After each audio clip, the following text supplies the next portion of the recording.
But some are asking, is there a catch? Some of these donors are now openly suggesting Harris should replace the head of the Federal Trade Commission, progressive darling Lina Khan.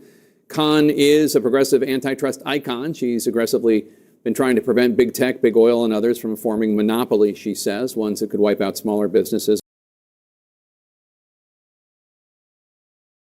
On Monday, media mogul and Democratic donor Barry Diller said he would lobby Kamala Harris to remove Lina Khan.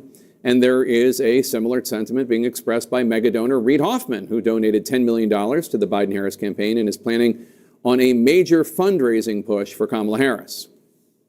I do think that Lina Khan is a bad what? A bad what? A bad person in government because she's actually standing up to creeps like you? Yes. And so I would hope that Vice President Harris would replace her. Thanks for joining us. So you and other big money donors are giving money to Vice President Harris, suggesting also that she replace the head of the FTC, which impacts policy and the economy.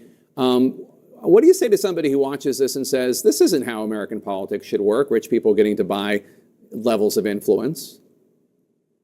Well, I totally agree with not buying levels of influence. I separate my roles as donor and expert. So you sit on the board of Microsoft, and that, of course, is a company that has multiple FTC run-ins. Right now, there's an open FTC investigation into whether Microsoft structured one of its deals with your startup, Inflection AI, in order to avoid a government review. That's according to reporting from both CNN and the Wall Street Journal. You're donating millions to Harris while publicly stating you hope she replaces the FTC head who is leading that very investigation.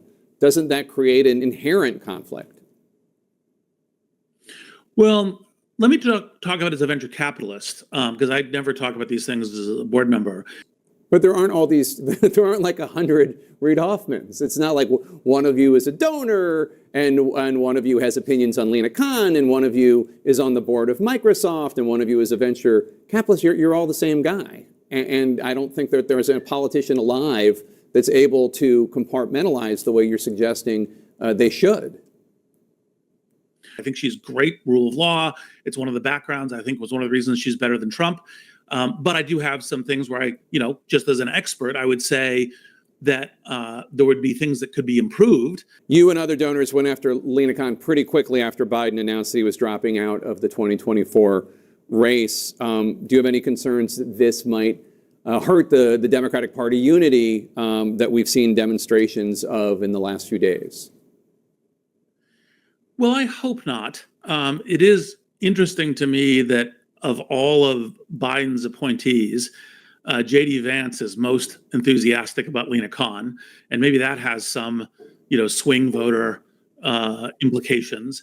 And maybe also, I've also gotten a bunch of feedback from, a bunch of people I deeply respect within the Democratic ecosystem saying, well, we're much more positive than you. And I'm like, look, I love what she's done on anti-competes with employees. I dislike what she's been doing on, and I think it's bad for investment on kind of antitrust and investment.